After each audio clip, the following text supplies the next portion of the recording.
आपका आज की वीडियो में स्वागत है। और आज हम लोग देखने जा रहे हैं लिटिल कृष्णा हिंदी एपिसोड 2 गोवर्धन लीला। देख लेते हैं वीडियो, लेकिन उससे पहले इस वीडियो के चैनल का लिंक आपको हमारी वीडियो की डिस्क्रिप्शन मिल जाएगा। सब्सक्राइब करें, लाइक करें, शेयर करें, फॉलो करें इनके चैनल को। उसके अलावा मेरे ब्लॉगिंग चैनल का लिंक भी हमारी वीडियो की डिस्क्रिप्शन मिल जाएगा। सब्सक्राइब करें, लाइक करें, शेयर करें, फॉलो करें। चलिए देख लेते हैं ये वीडियो।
ब्रह्मथे परिचारकै परिवृतो मन्दारमालाङ्किला आगस्त्यायुधपुत्रमित्रसहस्रात्यै स्वदेवाकरै सन्तुष्टोऽर्चनया मया श्रीलपरिचाराय वृतो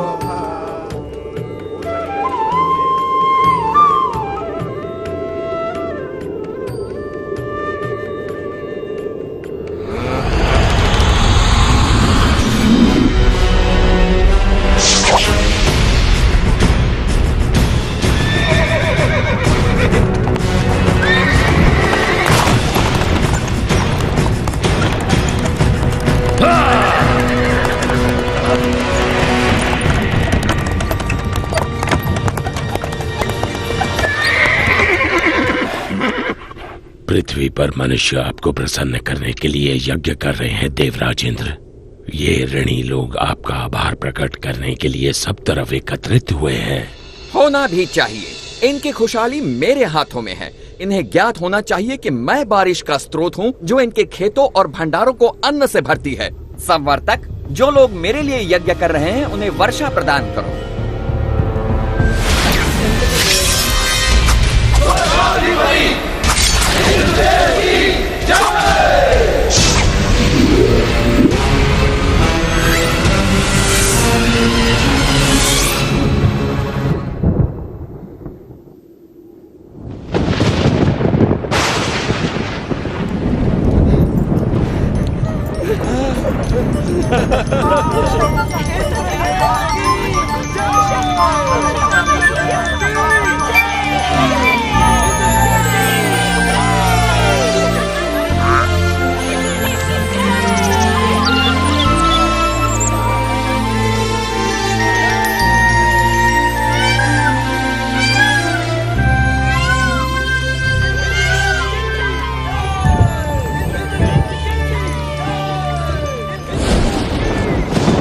पृथ्वी से आ रहे इस कोलाहल को सुनिए देवराज इंद्र। आप सचमुच सबसे शक्तिशाली हैं। स्वर्ग का देवता हूँ, इंद्र जो हूँ मैं। इंद्र, तुम अपनी मर्यादा भूल रहे हो। तुम केवल अपने कर्तव्य का पालन कर रहे हो, भगवान विष्णु का आदेश पूरा कर रहे हो। मैं जो चाहूँ करूँगा, मैं किसी का आदेश नहीं मानता। इंद्र, मैं तुम्हारा शिक्षक हूँ। तुम्हें अपने यश और कीर्ति का अभिमान हो गया है। मैं तुम्हें सलाह देता हूँ कि सुधर जाओ, अन्यथा तुम्हारा ये घमंड तुम्हें नष्ट कर देगा।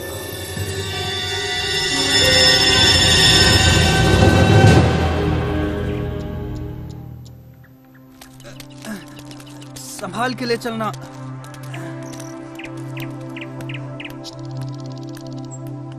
बाबा, आप इंद्र के लिए यज्ञ क्यों कर रहे हैं? हमें इंद्र को प्रसन्न करने के लिए हर साल ये यज्ञ करना ही पड़ता है ताकि वो हमें बारिश दें।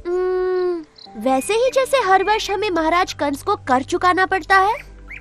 अरे नहीं बच्चों, इंद्र देव बुरे नहीं हैं, वो तो बारिश के देवता हैं। पानी जीवन के लिए अति आवश्यक होता है, इसीलिए हम हर साल यज्ञ के द्वारा इंद्र देव की पूजा करते हैं। परंतु बाबा, वो तो उनका कर्तव्य है। वो तो भगवान विष्णु के आदेश का पालन कर रहे हैं। देखो कृष्णा, ये बहुत पुरानी प्रथा है और हमें इसे तोड़ना नहीं चाहिए। बाबा, फिर हम धरती की पूजा क्यों नहीं करते जो हमें सब कुछ देती है, और सूर्य की जिससे जीवन मिलता है, और यमुना की क्यों नहीं? कृष्णा, तुम सही कहते हो, लेकिन ये संभव नहीं है। हम सदियों से चलती आ रही इस प्रथा को अकस्मात ही तोड़ नहीं सकते बेटा। परंतु बाबा, क्या हमें आंखें बंद करके प्रथाओं को मान लेना चाहिए? वो तो भगवान विष्णु हैं, जो इंद्र और सभी देवताओं को शक्ति प्रदान करते हैं। कृष्ण बिल्कुल सही कह रहा है। सभी देवता भगवान विष्णु के आदेशानुसार काम करते हैं, और वैसे भी वेदों में इंद्र के लिए अलग से यज्ञ का विधान नहीं है। हम ग्वाले हैं, हमारी संपत्ति हमारी गायें हैं, और वो भोजन के लिए निर्भर करती हैं इस गोवर्धन पर्वत पर। हम भी सभी चीजों के लिए गोवर्धन पर निर्भर करते हैं, इसलिए हमें गोवर्धन की पूजा करनी चाहिए, ना कि इंद्र की।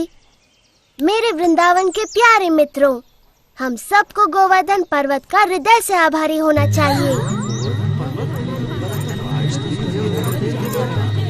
आप स्वयं ही देख लीजिए गोवर्धन पर्वत के इन चमत्कारों को, जो वृंदावन का जीवन है।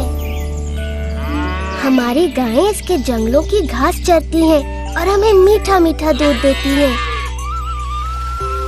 इसके झरने हमारी प्यास बुझाते हैं। इसके मैदानों में हमारी फसलें और फल उगते हैं। इसकी लकड़ी से बने घर हमें सुरक्षा देते हैं। मित्रों, हमारा जीवन इंद्र पर निर्भर नहीं करता, बल्कि गोवर्धन पर्वत पर निर्भर करता है। कृष्ण ठीक कहता है। आयुष्मान भव। ये सब इंद्र देव की नहीं, गोवर्धन की कृपा है। इसलिए मित्रों, सब लोग अपना अपना चढ़ावा एकत्रित करें, हम सब गोवर्धन की पूजा करेंगे।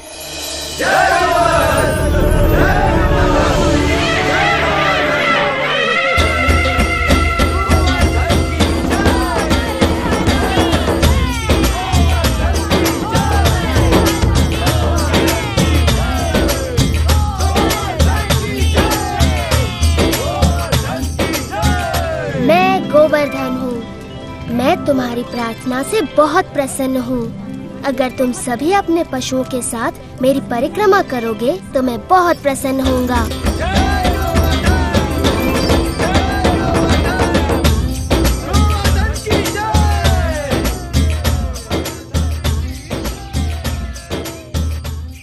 देखो कितनी बड़ी पूजा हो रही है। गोवर्धन पर्वत तो बहुत प्रसन्न हो रहे होंगे मधु। हाँ, गोवर्धन की पूजा करना अच्छी बात है बलराम, परंतु मैं इंद्रदेव को भी कुछ अर्पण अवश्य करूँगा, कहीं बुरा ना मान जाए। एक इंद्र के लिए और एक मेरे लिए। 2 इंद्र के लिए, 2 मेरे लिए।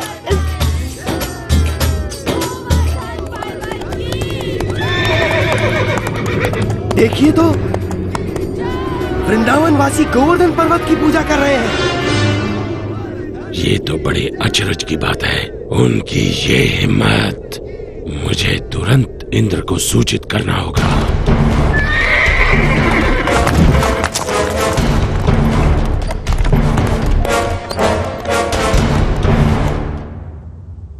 आओ आओ संवर्तक, मेरे साथ मेरे भक्तों द्वारा चढ़ाए गए चढ़ावे का आनंद लो। क्षमा चाहता हूँ देवराजेंद्र, परंतु ये समाचार आपको विचलित कर सकता है। अब ये मत कहना कि तुमने गलती से एक और गांव को बाढ़ से भर दिया। ये बात मन से निकाल दो। मुझे डर है कि आप इस समाचार से बहुत क्रोधित हो जाएंगे। देवराज, वृंदावन गांव के वासियों ने आपकी बजाय गोवर्धन पर्वत की पूजा शुरू कर दी है। क्या? गोवर्धन पर्वत की? उन्होंने मेरी पूजा ना करके मिट्टी के ढेर की पूजा की।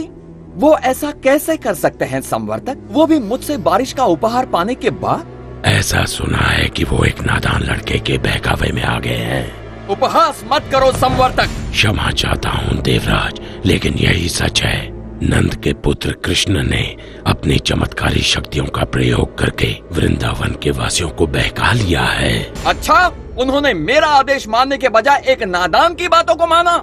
इन लोगों का दिमाग खराब हो गया है। देखना अब इन पर मेरा कहर बरसेगा। सुनो संवर्तक।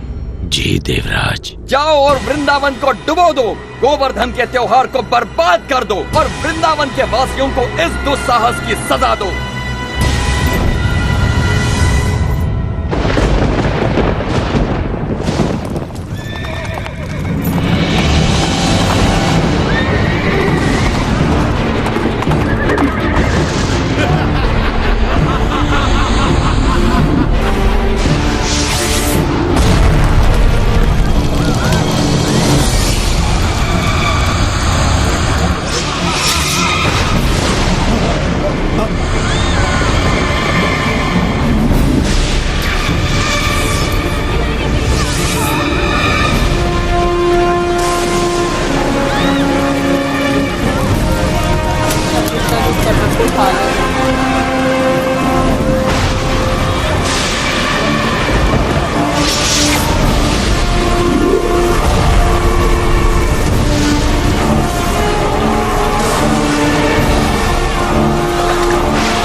इंद्र देवता हमसे क्रोधित है, हम कुछ नहीं कर सकते।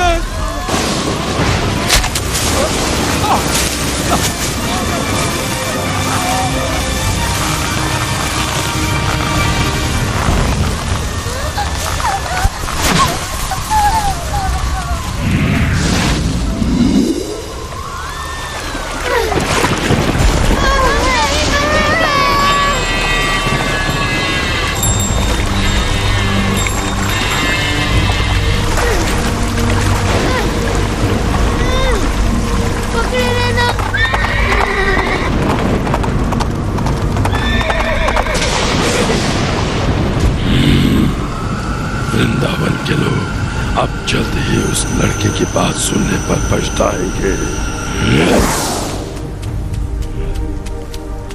इंद्रदेव हम सभी का विनाश करने पर तुले हैं, कुछ करिए नंद महाराज। मेरे प्यारे कृष्ण, मैं जानता हूँ तुम हमारा हित ही चाहते थे, लेकिन तुमने इंद्रदेव को कुपित कर दिया। हमें इसी समय उनसे क्षमा मांगनी चाहिए। परंतु बाबा इंद्र। देखो बलराम, बाबा ठीक कहते हैं, ये सब मेरी सलाह के कारण कष्ट भोग रहे हैं। अभी भी देर नहीं हुई, हम इंद्र से क्षमा याचना कर सकते हैं। रुको, कृष्ण कभी भी हम पे या हमारे वृंदावन पे आँच नहीं आने देगा, कभी नहीं।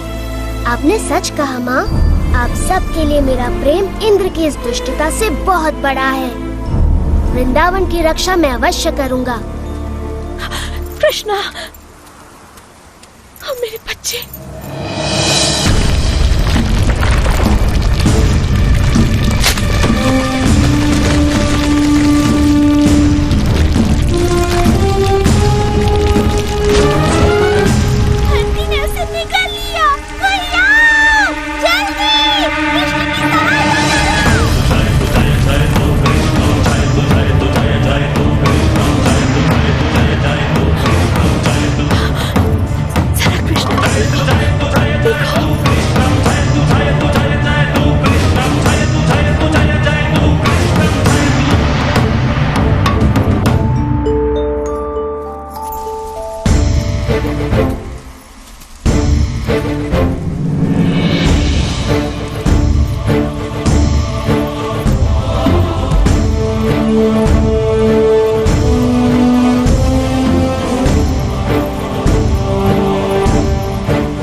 अकेले ये नहीं कर पाएगा। बहुत अच्छी मधु।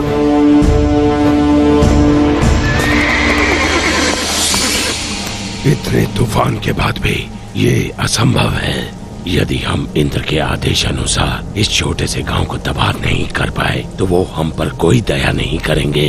आगे बढ़ो मेरे योद्धाओं, ये तूफान तब तक थमना नहीं चाहिए जब तक वृंदावन पूरी तरह पानी में डूब न जाए।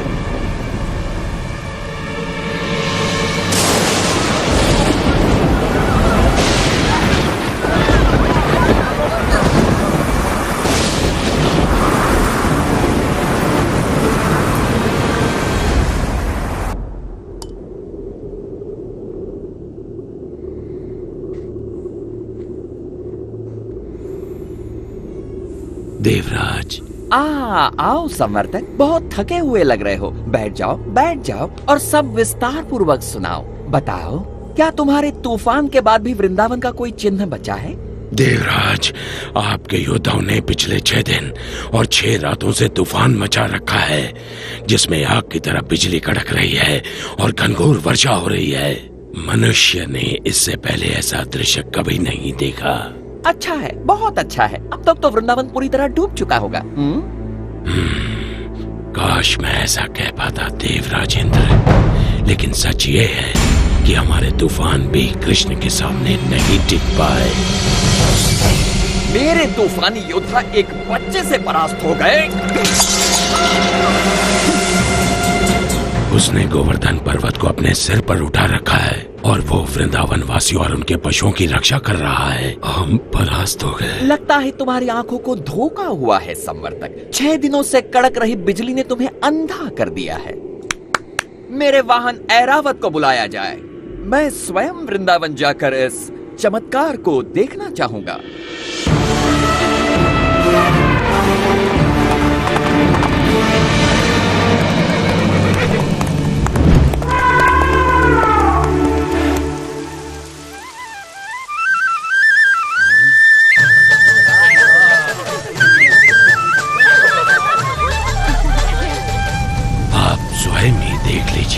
देवराज, यदि कृष्ण अपने आप को भगवान समझता है तो अब वो ये जान जाएगा कि कौन शक्तिशाली है, वो या फिर इंद्र।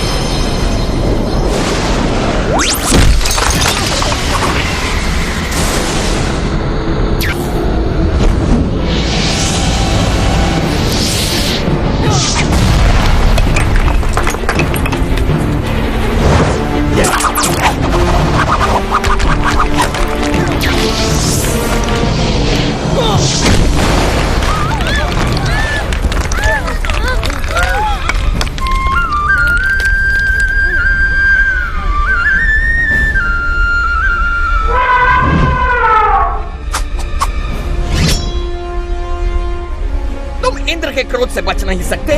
कृष्ण की बात मानने का दंड भुगतना होगा।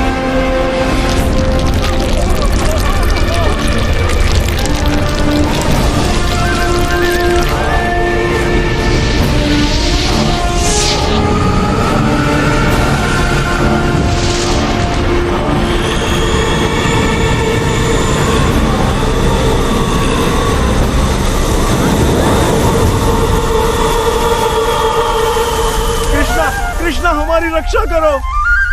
इंद्र गोवर्धन पर्वत को नष्ट कर रहे हैं। इंद्र कुछ नहीं बिगाड़ सकते, भय मत करो।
थम चुका है। आप गाँव वासियों के साथ खुशी मनाने क्यों नहीं जाते? पर कृष्ण, क्या तुम अकेले इस पर्वत को उठाए रख सकते हो? नादान मत बनो कृष्ण, तुम एक छोटे बालक हो, पहले तुम बाहर निकलो। आप बहुत दयालु हैं।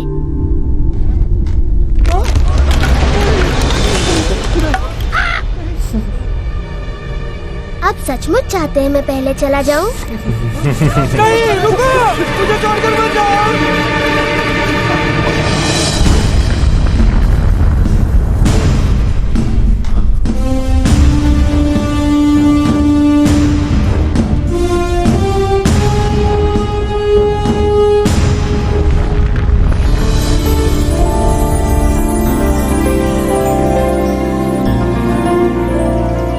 तुम्हारे आभारी हैं। तुमने हमें बचा लिया कृष्ण, हम सुरक्षित हैं। आभार मेरा नहीं, गोवर्धन पर्वत का मानिए।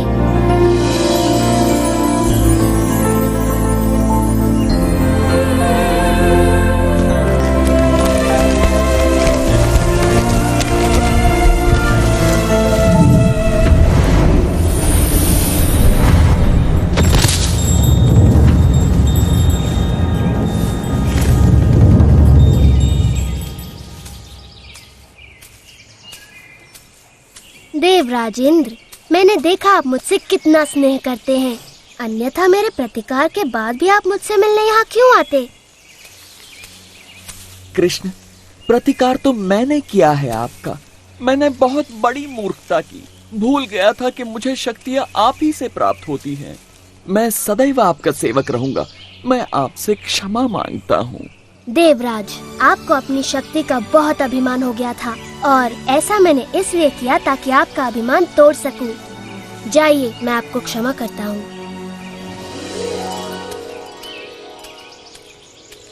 हाँ, इतना असाधारण बालक हमारे साथ यहाँ वृंदावन में रहने आया है।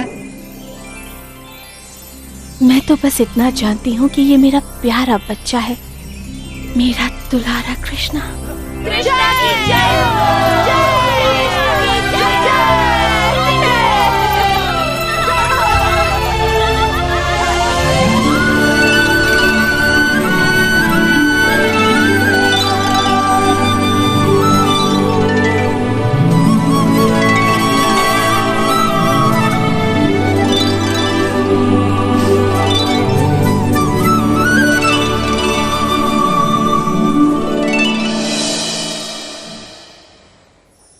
बात करेंगे आज इस एपिसोड 2 की, तो इससे पहले भी हमने गोवर्धन पर्वत के बारे में सुना हुआ है, लेकिन जो है एक पूरी स्टोरी जो है उस पर्वत के पीछे की, वो आज मुझे पर्सनली आज पता चल रही मुझे है। वैसे पता थी क्योंकि मैं महाभारत देख रही हूँ, तो उसके अंदर ये सारी स्टोरीज थी, लेकिन ये कि हाँ, इसमें बच्चों के इंटरेस्ट को लेकर काफी कुछ चीजें जो वो ऐड की गई हैं और आई थिंक वो बनता भी, क्योंकि बच्चों को एक स्टोरी सुनानी और बच्चों को एक मैसेज लेसन देना वो बड़ा इंपॉर्टेंट होता है। जैसे कि आज के भी अगर हम वीडियो में देखें तो उसमें ये बताया कि जब आपके पास पावर होती है तो आप कैसे उस पावर का जो नशा है वो आपके ऊपर चढ़ जाता है और आप समझते हैं कि बस अब जो हम कहेंगे वही होगा। और आज के टाइम में भी देखो तो यही चीज हम लोगों में भी नजर आती है। अच्छा, वैसे मैं एक चीज पूछना चाहता हूँ कि जैसे हमने जो है रामायण देखी, उसमें भी जो है इंद्रदेव थे और इसमें जो है जो नाम था, इनका नाम इंद्रदेव भी बोला जाता है, देवराज भी बोला जा रहा था। तो मैं ये पहले पूछना था कि ये दोनों जो है सेम है या अलग अलग है? मुझे जहां तक लगता है सेम है, लेकिन ये कि बाकी आप बताएंगे क्योंकि आप लोगों को ज्यादा नॉलेज है, हम लोग तो बस अभी देखना शुरू हुए हैं,